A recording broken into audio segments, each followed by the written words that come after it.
আমি নবীর কাছে চলে যেতাম, কারণ নবীর চেহারার দিকে তাকালেই আমার পেটের ক্ষুধা মিটে যেত।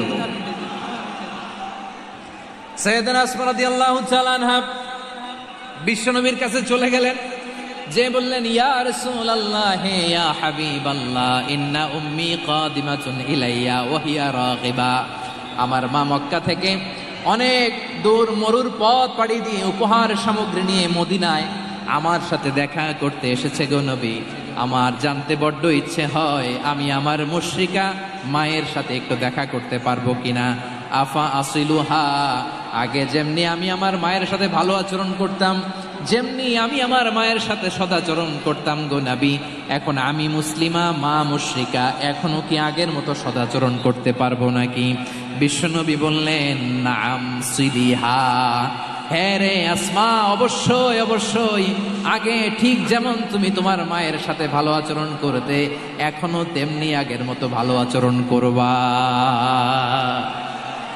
আওয়াজ করে পড়েন সুবহানাল্লাহ। কি ইসলাম আমরা পেয়েছি! কত ব্রড মাইন্ডেড আমাদের ইসলাম, কত ওপেন মাইন্ডেড ইসলাম, কত ওপেন আপ করতে পারে, চিন্তা করতে পারেন।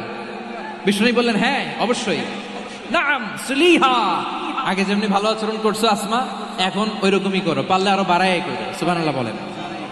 তাহলে আমার যে হিন্দু ভাইয়েরা, হিন্দু বোনেরা, ইমানের বদৌলতে দৌলতে আপনি ধন্য হয়েছেন, আপনার আম্মা আব্বা এখনো মুসলমান হয় নাই, তাদের জন্য দোয়া করেন, তাদের জন্য দোয়া করেন, আল্লাহ যেন তাদেরকেও ইমানের দৌলত দান করে।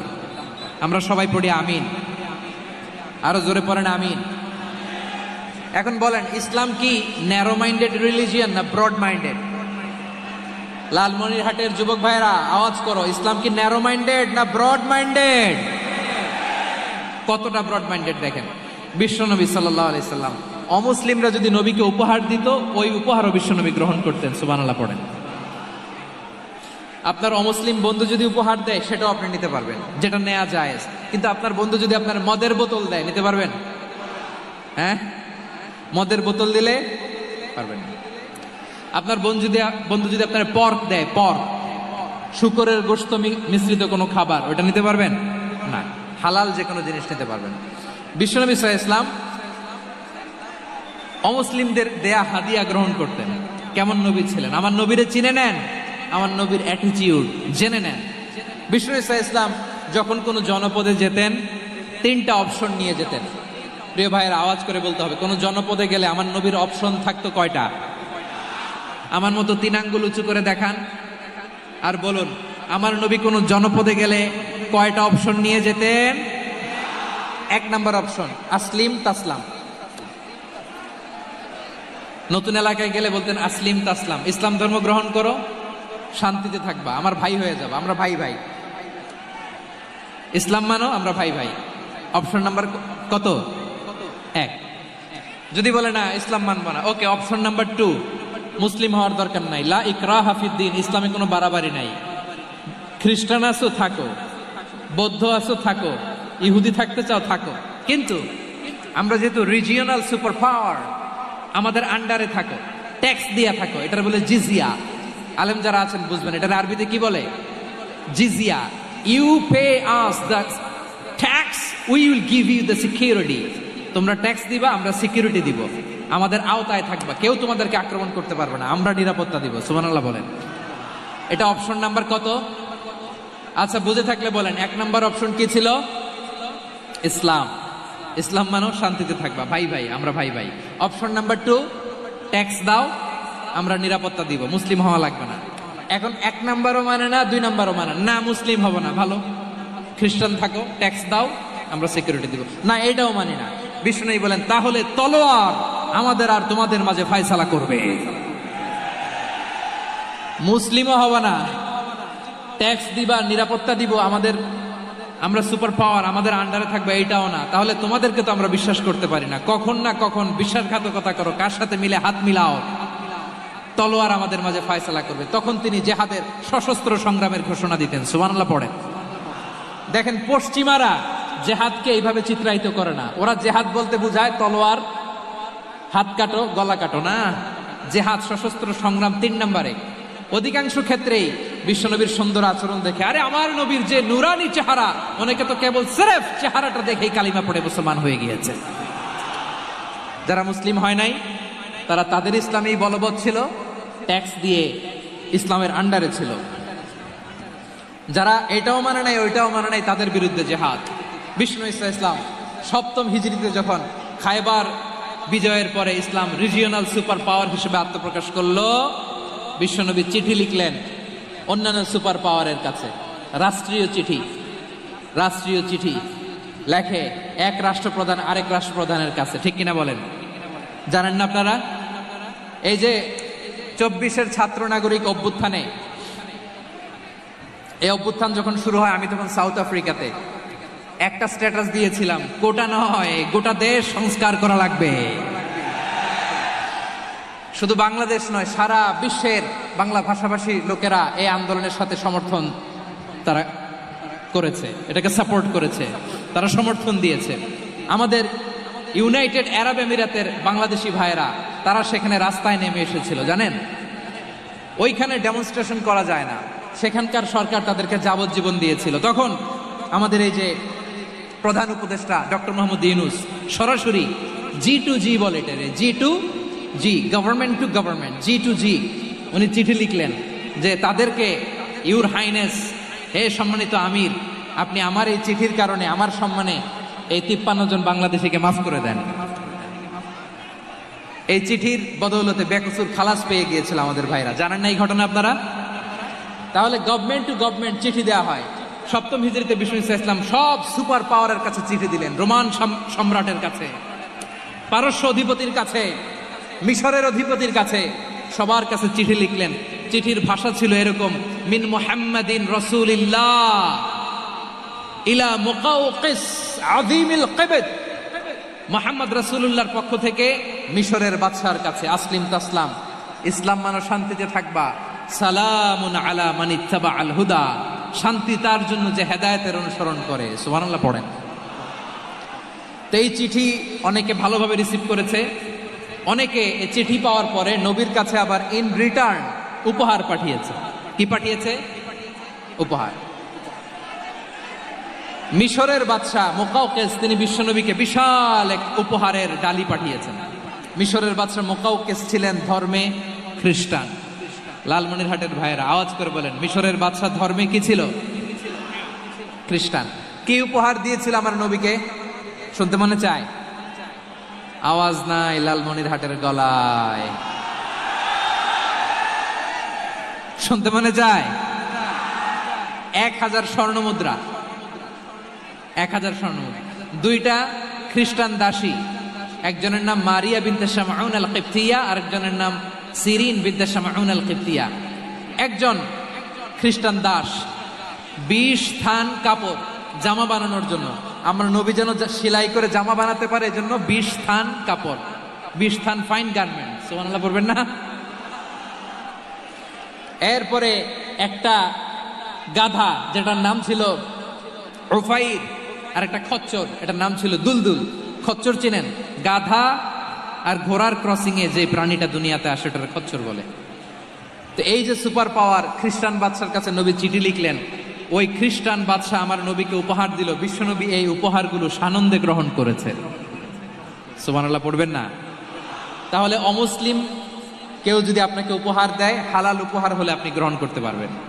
অনুরূপভাবে পারস্যের বাদশা, রোম সম্রাট বিশ্বনবীকে উপহার পাঠিয়েছেন, আমার নবী সবগুলো উপহার গিফট গ্রহণ করেছেন। সুবহানাল্লাহ বলেন।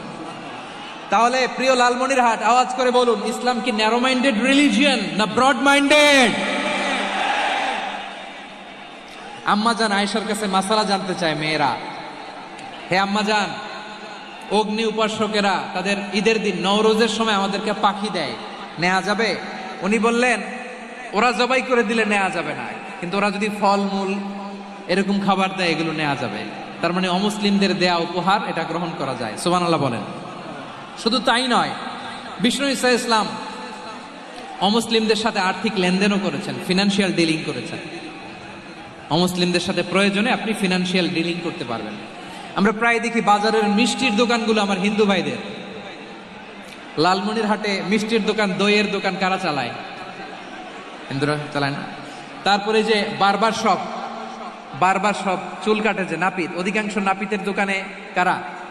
আমার হিন্দু ভাইরা। তা আপনি চুল কাটতে পারবেন কিনা বলেন? পারবেন। তার দোকান থেকে দই মিষ্টি কিনতে পারবেন কিনা? হ্যাঁ, আমার মুসলিম ভাইয়ের দোকান থাকলে ওইটারে আমি বেশি প্রায়োরিটি দিব, ঠিক কিনা? কিন্তু যদি তাদের সার্ভিস নিতে চান, প্রোডাক্ট নিতে চান, পারবেন। তার দলিল সহিহ বুখারী, আম্মা জান আয়েশা রাদিয়াল্লাহু তাআলা আনহা বলেন, ইশতারা রাসূলুল্লাহ সাল্লাল্লাহু আলাইহি ওয়াসাল্লাম মিন ইয়াহুদিয়িন তুআমান ওয়া রাহানাহু দিরআহু মিন হাদিদ। রাসূল সাল্লাল্লাহু আলাইহি ওয়াসাল্লাম এক ইহুদির কাছ থেকে, কার কাছ থেকে? সবাই বলে নাই কার কাছ থেকে? আমার নবী, পেয়ারা নবী এক ইহুদির কাছ থেকে জব কিনেছিল। জব, বার্লি, যেটা দিয়ে রুটি বানায়। ওই জবের দাম দেওয়ার টাকা পয়সা নবীর কাছে ছিল না। ফলে নবী ওনার একটা পোশাককে মর্গেজ রেখেছিলেন, মর্গেজ, বন্ধক, যে এখন এটার দাম দিতে পারবো না, কয়েক কেজি বার্লি নিয়ে যাই আর বন্ধক হিসেবে আমার জামাটা রেখে গেলাম, যেদিন দাম দিব ওই দিন জামাটা ছুটাই নিয়ে যাব। সুবহানাল্লাহ পড়বেন না? বাকিতে নিছিলেন, বাকিতে। দিরআহু মিন হাদিদ, লোহার তৈরি বর্ম, মানে যুদ্ধের পোশাক, লোহা দিয়ে বানানো। বিশ্বনবী বললেন, কয়েক কেজি জব দাও, টাকাটা পরে দিব, এখন টাকা নাই, বন্ধক হিসেবে, মর্গেজ হিসেবে আমার জামা রেখে গেলাম, যখন টাকা দিব জামা ছুটায় নিব। আওয়াজ করে বলতে হবে সুবহানাল্লাহ। এ থেকে বোঝা গেল অমুসলিমদের সাথে ফিনান্সিয়াল ডিলিং করা যায়, অর্থনৈতিক লেনদেন করা যায়, কেনাবেচা করা যায়, প্রোডাক্ট কেনা যায়। এমনকি আমাদের মসজিদে নববীতে বারান্দায় আপনারা একটা অটোমেটিক ফ্লাইং আমব্রেলা দেখছেন? সূর্য যখন বাড়ে মসজিদে নববীর বারান্দায় ইয়ার্ডের মধ্যে অটোমেটিক্যালি কিছু আমব্রেলা আছে, সাঁ করে খুলে যায়, আর সূর্যের তাপ লাগে না। আবার সন্ধ্যাবেলায় এই আমব্রেলাগুলো ওরা ক্লোজ করে ফেলে, দেখেন নাই না? দেখছেন? এই মসজিদে নববীকে সর্বোচ্চ উন্নত মানের কনস্ট্রাকশন ইনফ্রাস্ট্রাকচার ডেভেলপ করার জন্য কর্তৃপক্ষ কিছু অমুসলিম ইঞ্জিনিয়ারের, ডিজাইনারের সহায়তা নিয়েছিল। সুবহানাল্লাহ বলেন। কোন দলিলের ভিত্তিতে? এই দলিলের ভিত্তিতে যে বিষ্ণু ঈসা ইসলাম অমুসলিমদের সাথেও লেনদেন করেছেন। আওয়াজ করে বলতে হবে আল্লাহু আকবার। শুধু তাই নয়, ইন কেস অফ ইমার্জেন্সি, প্রয়োজনে ইসলামের খাতিরে, ইসলামকে সামনের দিকে এগিয়ে নিয়ে যাওয়ার জন্য অমুসলিমদের সাপোর্ট নেওয়া জায়েজ আছে। সুবহানাল্লাহ বলেন। অমুসলিমদের সাপোর্ট নেয়া, তাদের থেকে অর্থ নেয়া, পলিটিক্যাল সাপোর্ট, পলিটিক্যাল অ্যাসাইলাম নেওয়া জায়েজ আছে। আমাদের অনেক বিশ্ববরেণ্য দায়ীরা আমেরিকায় অস্থায়ীভাবে অ্যাসাইলাম নিয়ে থাকে, নিজের দেশে গেলে ফাঁসিতে ঝুলাই দিবে।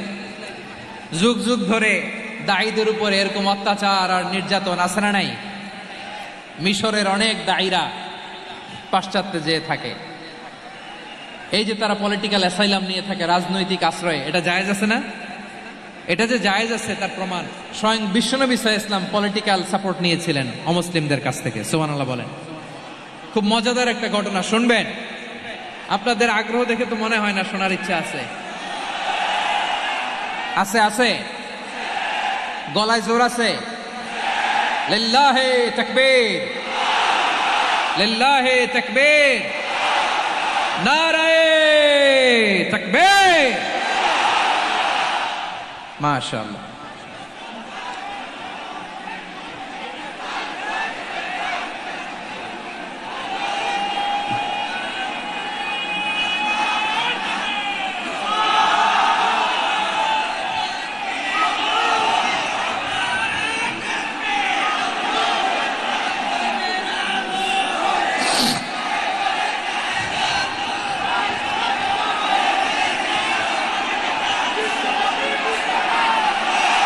মাশাআল্লাহ, মাশাআল্লাহ।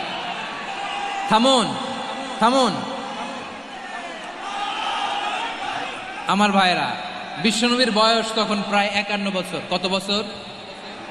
বিশ্বনবীর সবচেয়ে কাছের মানুষ খাদিজা রাদিয়াল্লাহু তাআলা আনহা ইন্তেকাল করেছেন। বিশ্বনবী বড্ড কষ্ট পেলেন, হৃদয়টা ভেঙে খান খান। যিনি ঘরের ভেতরে বিশ্বনবীকে সান্ত্বনা দিতেন, ভালোবাসা দিতেন, বাইরে গেলে কুরাইশরা বকাঝকা করে, অত্যাচার করে, কিন্তু আম্মা জান খাদিজা রাদিয়াল্লাহু তাআলা আনহা ঘরটারে এমন শান্তির নীড় বানায় রেখেছেন, এই ঘরের ভিতরে